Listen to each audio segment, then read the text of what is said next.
course. When the yellow light comes on, you have 2 minutes left. When the red light comes on, we ask you to conclude your remarks as quickly as possible unless you're answering a question from the court. We also will appreciate record citations in cases when those are appropriate. First case of the morning is number 22-30122, Barnes versus Vannoy, V-A-N-N-O-Y. And Ms. Montes.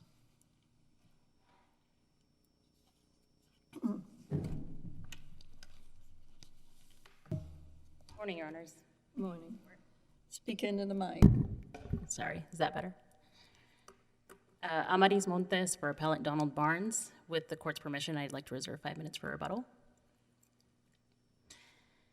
Donald Barnes' throat was slit from ear to ear in the middle of the night by his cellmate, Terrence Napoleon. Just 2 weeks prior, Mr. Napoleon killed another prisoner while he was in administrative segregation by beating him to death with a brick. Why do we need those facts? Why don't we just get to the issue? It has no bearing on whether that he filed his grievance, and they claimed erroneously it was late. So let's go. Yes, Your Honor, sure.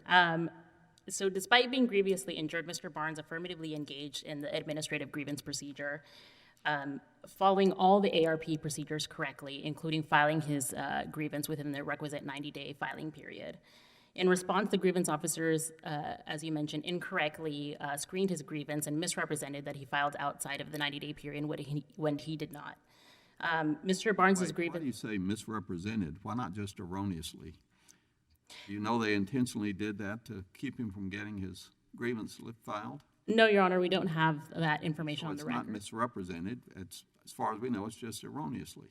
Well, it just according to the dictionary definition of misrepresentation, a misrepresentation is just providing a false account or describing falsely a situation, opinion, or situation, and that's exactly what happened here.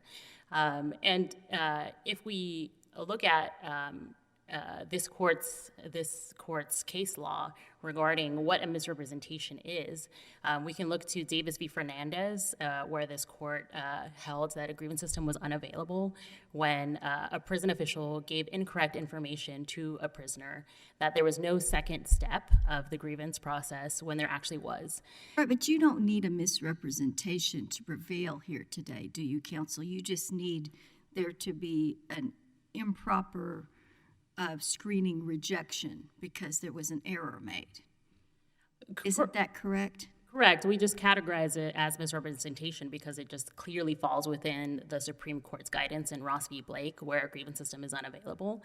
So in the improper screening in general, it prevented Mr. Barnes from proceeding to the next steps of the grievance process. Could Mr. Barnes have erred on the side of exhaustion by filing a new grievance, pointing out that the screening error, even if that grievance itself would have been untimely, what would he have to lose by doing that?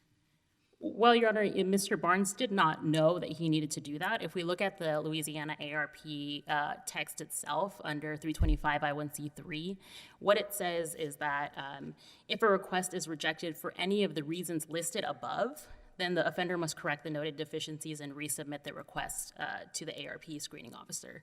And the ARP process delineates very specific actions that a prisoner could take that would make a prison grievance deficient. Those things include filing multiple grievances, filing on behalf of another prisoner. All of these things are things that actions that a prisoner could take.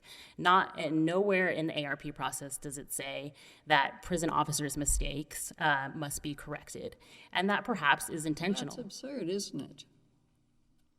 I mean, isn't it absurd to draw that conclusion that if it's rejected, that would make the whole system Kafkaesque?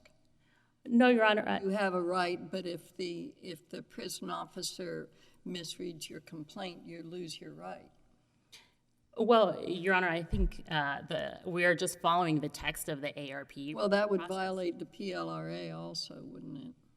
I think the PLRA, you're right, has set in place this grievance system in order to have an efficient system where prisoners can redress their issues. And the Ninth Circuit has some helpful, big picture overview in Sat v. Kimbrell, where finding that finding that a grievance system is unavailable when prison officers don't follow their own grievance processes is important because it ensures that the grievance process functions as it should.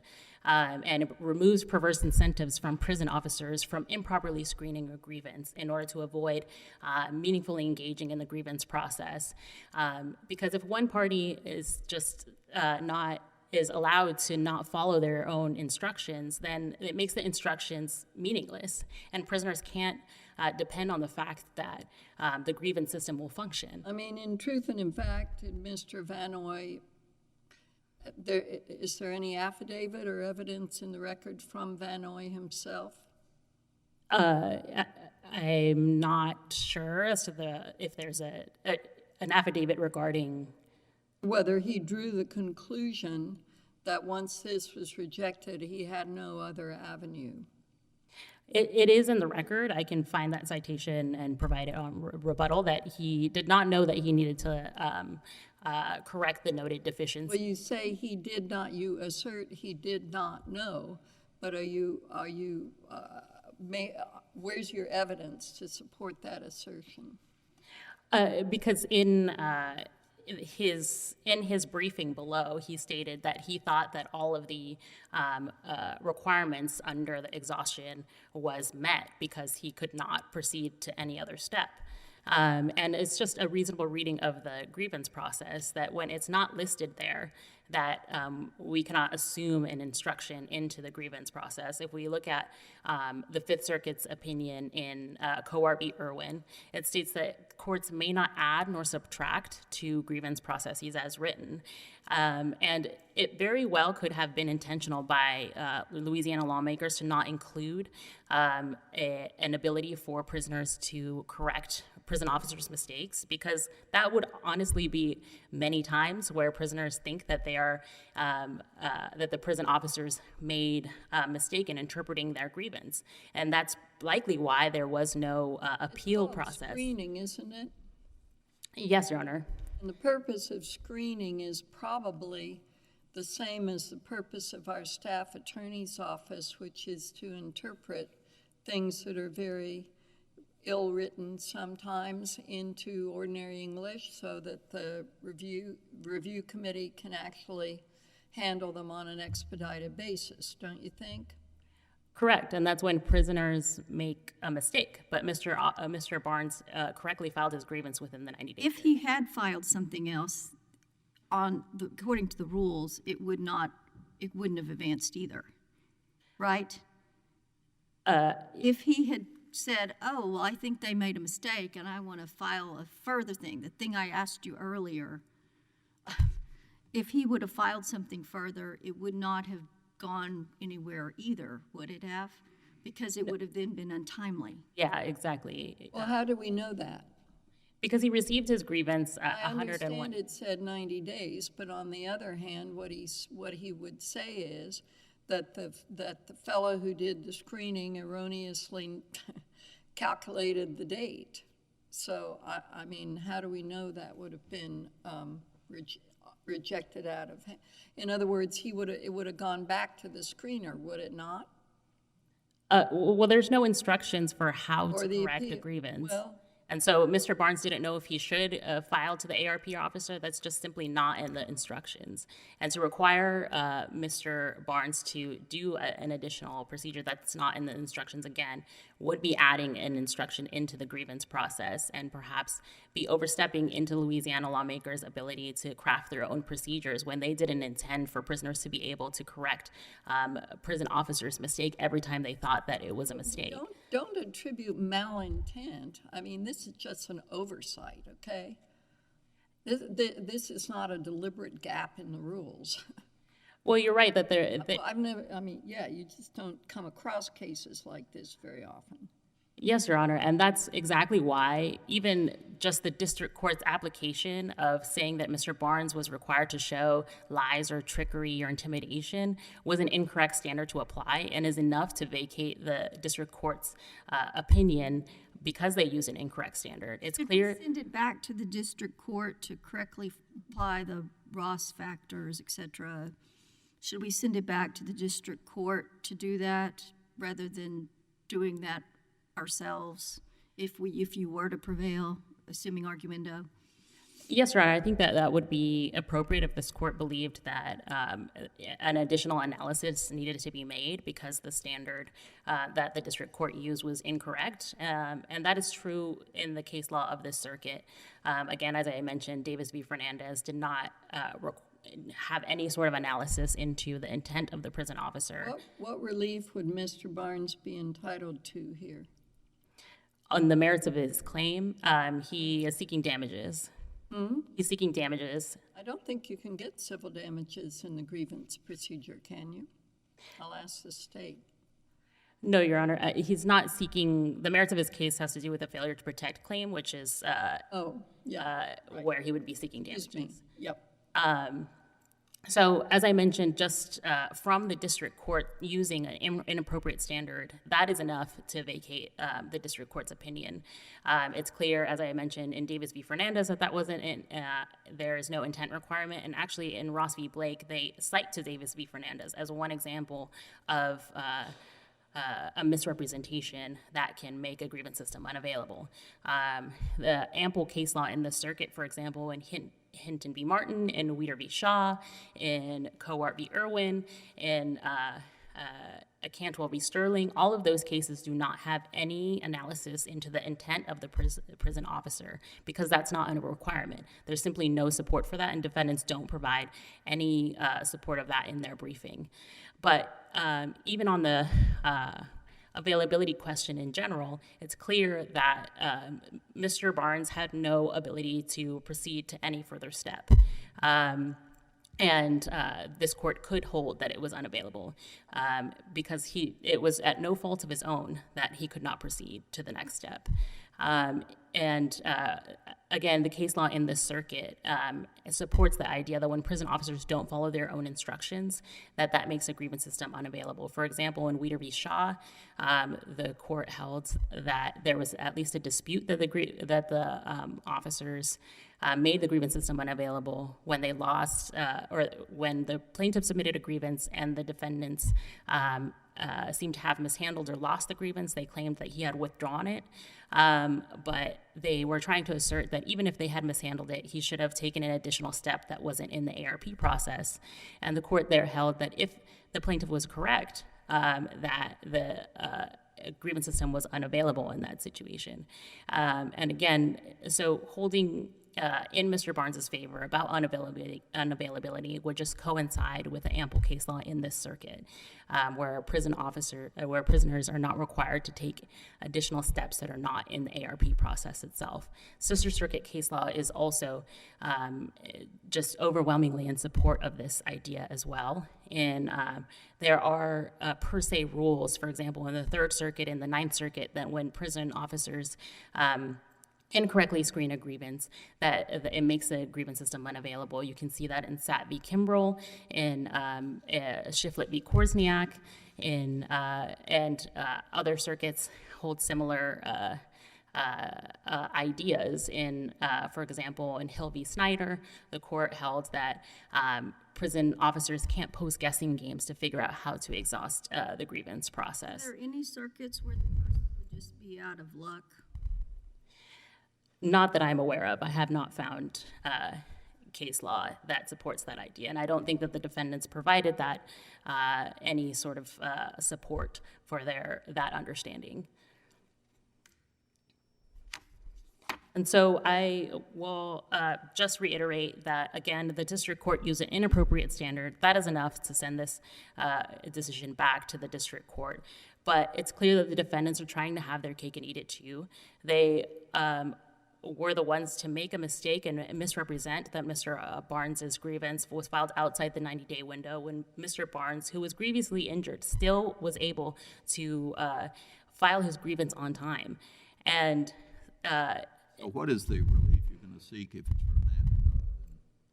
Having the district court, if we didn't decide one way or the other to be remanded, that he could proceed with his grievance, what is the relief you're seeking with your grievance? If this court were to simply vacate and remand to apply the standards, we would say that we are seeking for the court to hold that the grievance system was unavailable for him. And then on the merits, again, damages for the failure. What damages are you seeking? I believe compensatory and punitive. Why do you believe that? Do you know? Well, yes, I know, Your Honor. All right. I reserve the rest of my time for rebuttal. Okay, thank you, ma'am. Ms. Glazer?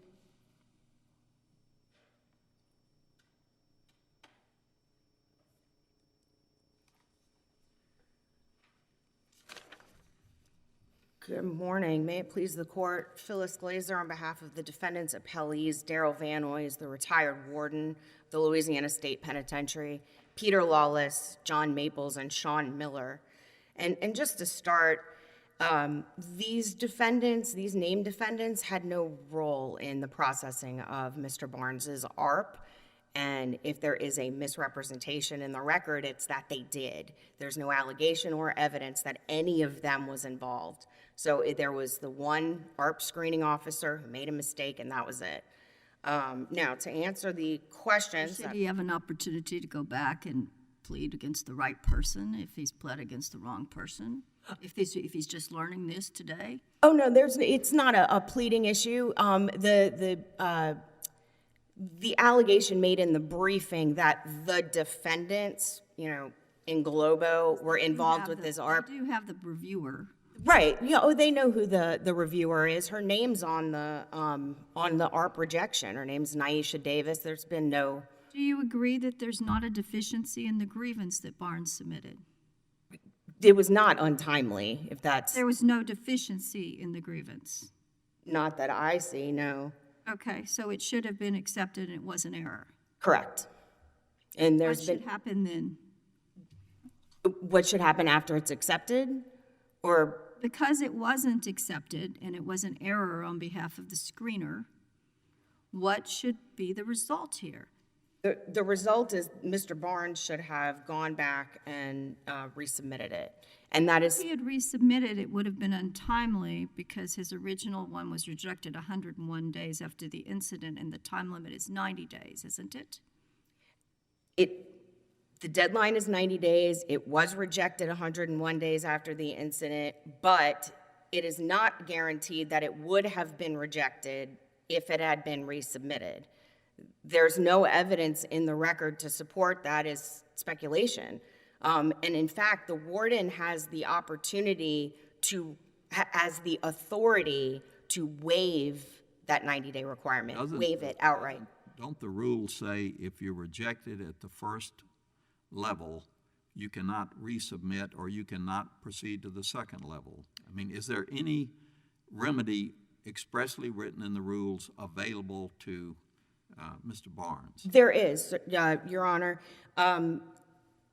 To respond in two parts, it does say you can't go to the second step. You can't appeal a rejection to the second step of the process. However, Section 325, no, this is, the Administrative Code, Title 29, Part 1, Section 325, and the subparts of the Administrative Code are numerous, but it is Section 325I-1C3 says, quote, a rejected request is not appealable to the second step, which is what you just said, but if a request is rejected for any of the reasons listed above, which includes untimeliness, the offender must correct the noted deficiency and resubmit the request to the ARP screening officer. So it specifically says when a request is rejected for reasons that include untimeliness, because that is one of the reasons listed above, it must be corrected and resubmitted to the ARP screening officer. It says you're leaving out some of the words in little number 3 under I. It says if a request is rejected for any of the reasons listed above, the offender must correct the noted deficiencies and resubmit the request to the ARP screening officer. There are no no deficiencies, as you told us earlier today. So this is inapplicable because there's no deficiencies that need to be corrected and resubmitted. So this is inapplicable on its face because there are no deficiencies. So he can't correct deficiencies and resubmit because he has none. Well, a deficiency is Can- an error. There is no deficiency in his complaint. So how would number 3 apply? Well, the noted deficiency was the deficiency noted by the ARP screening officer, and it was her error, not his, but she said it was untimely. That is the noted deficiency. But he can't correct that. So it says he's supposed to correct it and resubmit. But he can't correct it because it's not a deficiency. He could say that she made a mistake. I mean, But that's not a provision. That's like an appeal, which you're not allowed to do. You're not allowed to tell them they were wrong. You're only allowed to fix your own deficiencies. well, the entire process is there to provide inmates the opportunity to tell the prison staff what they're doing wrong. But not under this 3. Is there some other provision to which you can refer us to? Well, yes, he can also ask the warden for a waiver. Where is that? that- Which one is that? Let's see here. That's the timing under H1. Correct. But that's if it's untimely. Well, as you were saying, if the assumption is resubmitting his ARP would be untimely, or submitting an ARP complaining about the ARP screening officer's error, which But that only applies to the initial request under H1. It doesn't allow you to do a second request that's untimely. It only applies on the initial request. Do we, again, have we any evidence that Mr. Vannoy was conducting this careful perusal of the words of the regs? the warden or the I'm sorry. Mr. Barnes? Yeah, Bones. Well, let's see. In his affidavit, paragraph 6 of his affidavit, Mr. Barnes he acknowledges that the warden, under the regulation, can waive the 90-day requirement. In that part of the reg, although he doesn't quote it or cite it in his affidavit, it does say that the warden can be asked, like you can ask the warden by letter or in person about it.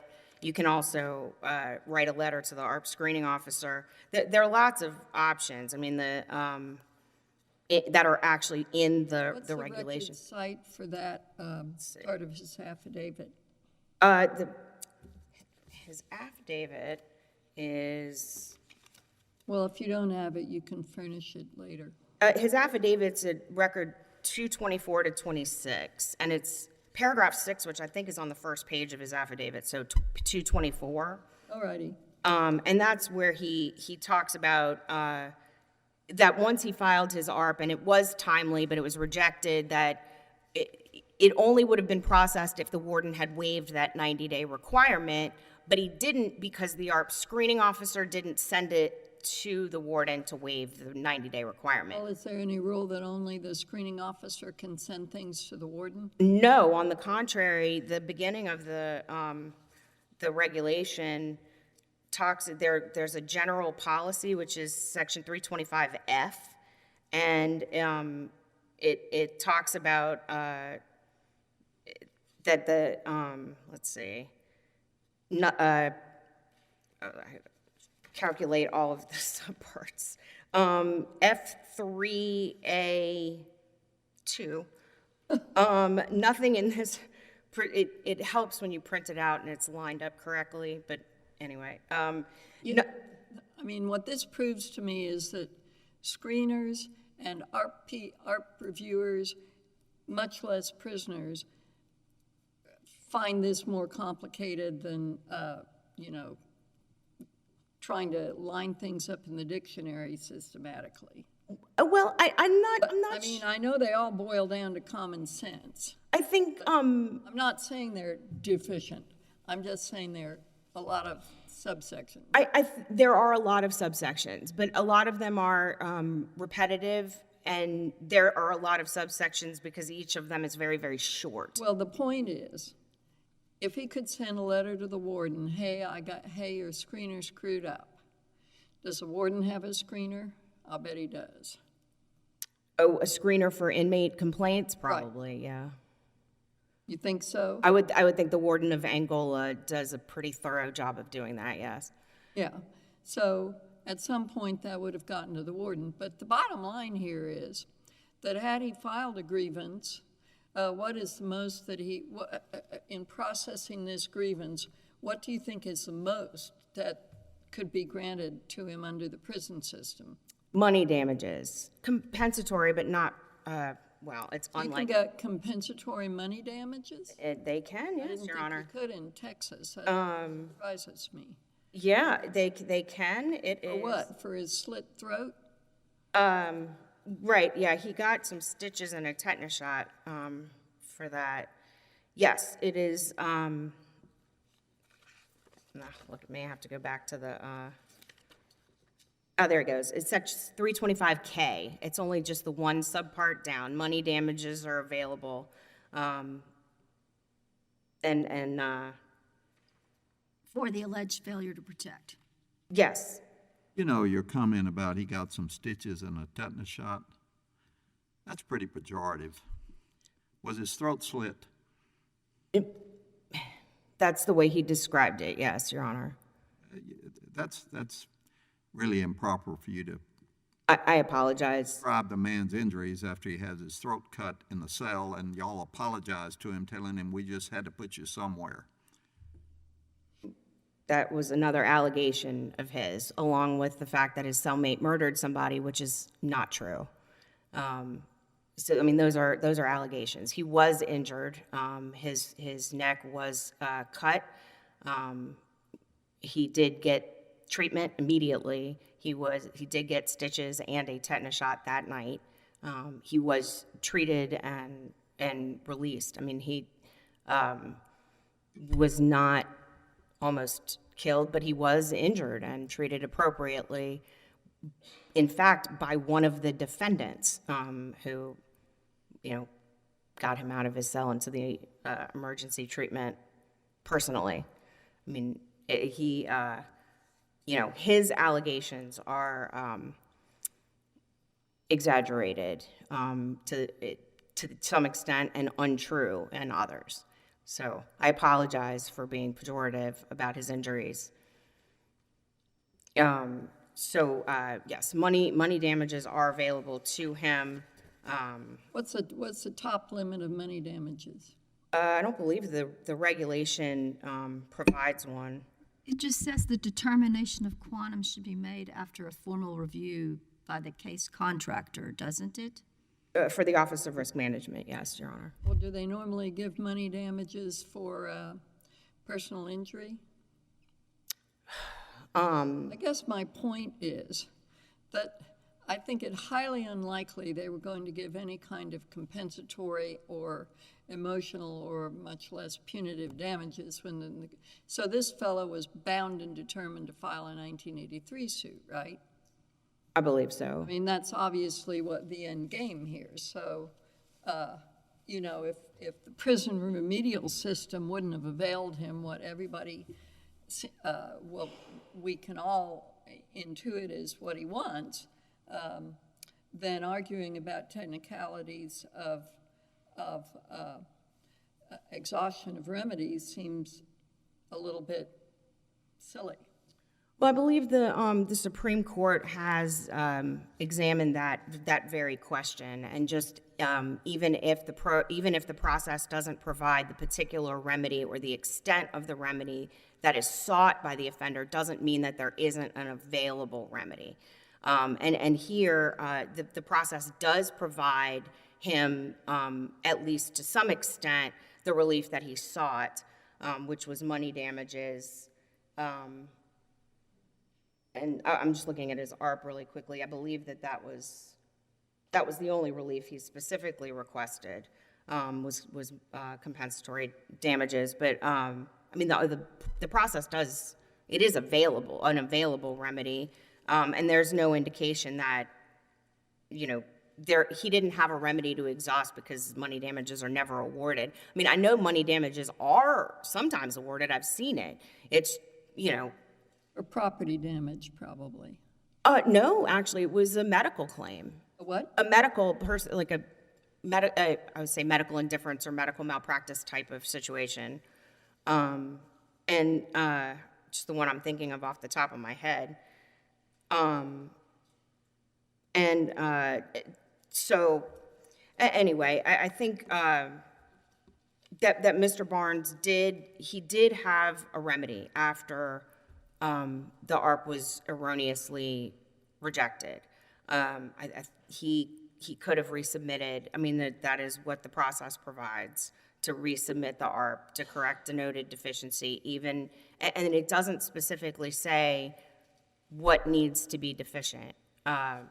And the process is set up for offenders to complain about the actions of prison officials and the mistakes that they've made. That's, you know, what most of the grievances are that I've ever seen. The noted deficiency was timeliness, even though the ARP screening officer made a mistake in calculating the days.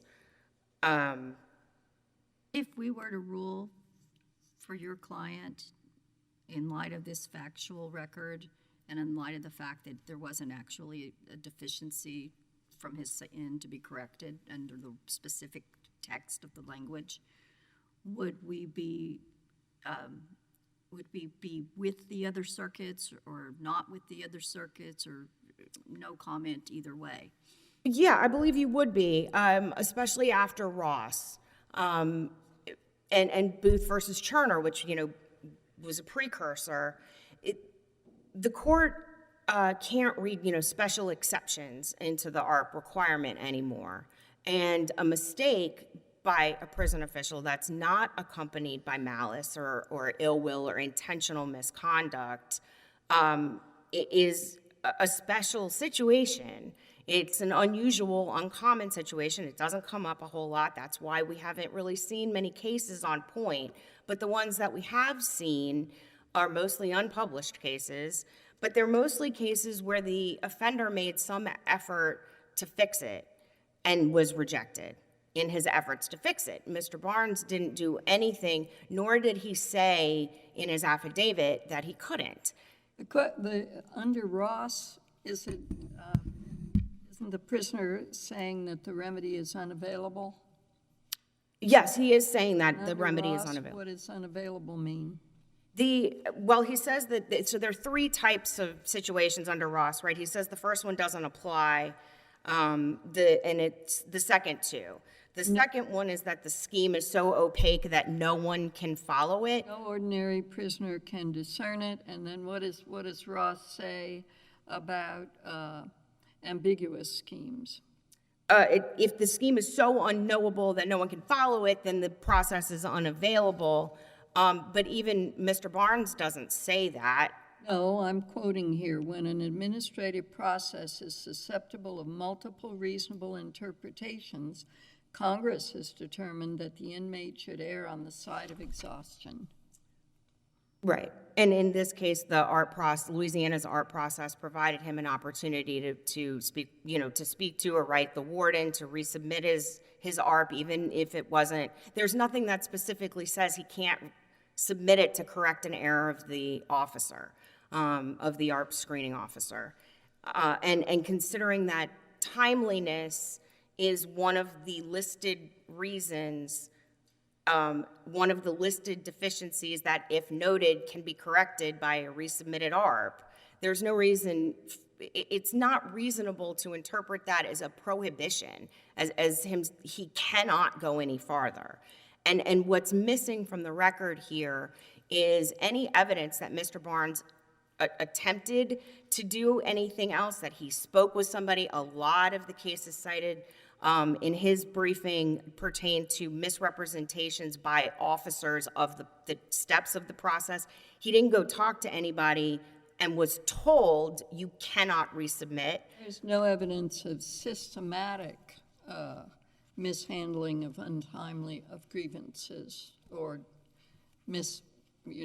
refusing to let them go beyond screening or something. That is correct. And there's also no evidence, which is, comparable to some of those other cases, that he made an effort to resubmit the ARP and was told he couldn't do it. And that's the type of situation that Ross contemplates. Here, it was rejected, it was an error, it was a mistake, and that was it. And if the offenders are able to take advantage of a simple unintentional mistake like this, then the prison's going to lose its ability to investigate proceed with the process. Thank you. All right, thank you. Ms. Montes?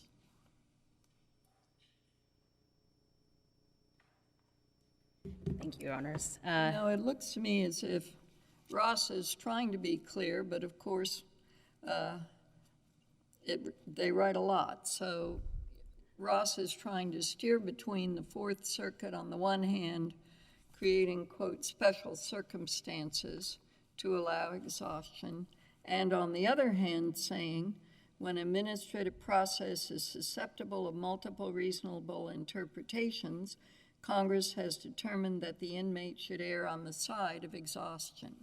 Now, how do you get to that latter point as opposed to the special circumstances point? Well, yes, Your Honor. That section of Ross deals with ambiguous terms, but requiring Mr. Barnes to take a step that is not actually in the ARP process would be to include an additional instruction that's not actually there. Well, if he could have written a complaint letter to the warden, yes. Why isn't that a curative? Yes, my friend on the other side raised this issue of the warden waiver, but if you look at the Louisiana ARP process, I believe it's section 325G1, where it describes the warden's waiver. It states that the warden can provide a waiver, quote, when circumstances warrant, and that's it. That's all of the instructions in the ARP process about it. Well, that favors prisoners. That doesn't disfavor prisoners or make it unclear. That tells him he's God. But there's no instructions in the ARP process about how that waiver can be obtained. It's unclear if it's something that the warden... The more rules you have, the more exclusions you have, which is exactly what this argument is about. And so therefore, why can't you say, why wouldn't a reasonable person... And I'm very sorry about what happened to Mr. Barnes and all this business, but why can't a reasonable person say, when there is an ultimate if this is true, I haven't gone into these to the depth of my colleague. If the warden is the ultimate safety valve, why isn't that something that needs to be exhausted here?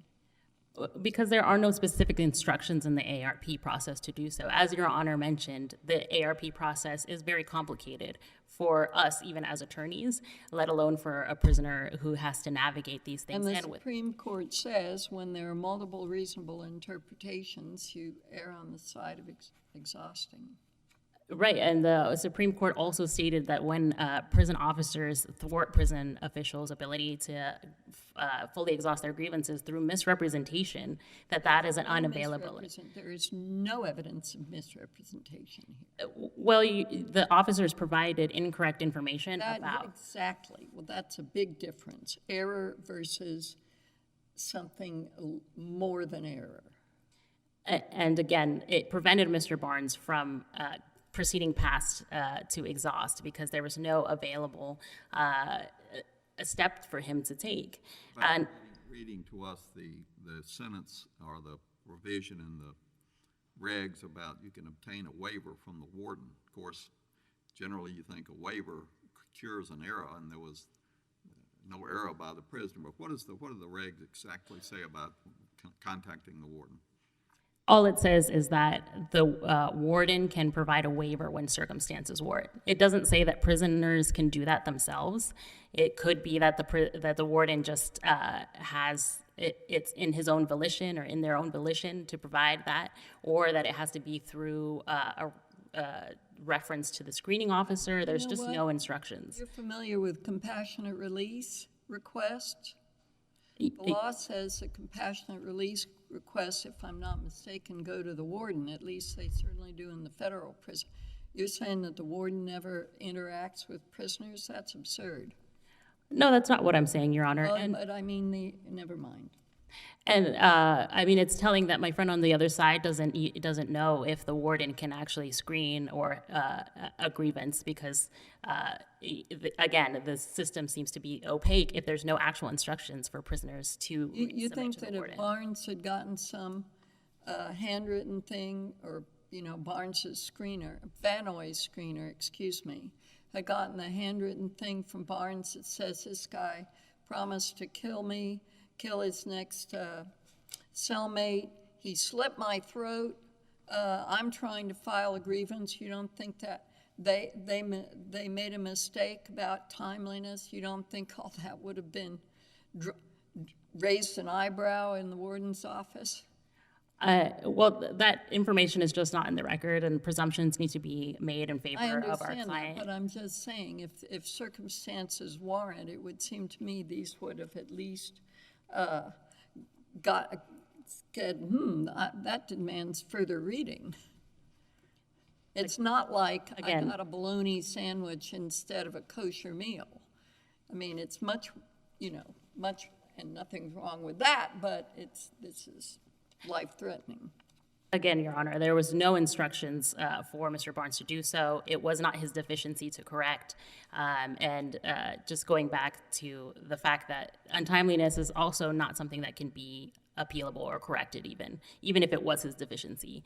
And that's telling from the fact that the grievance didn't have instructions about how to correct it.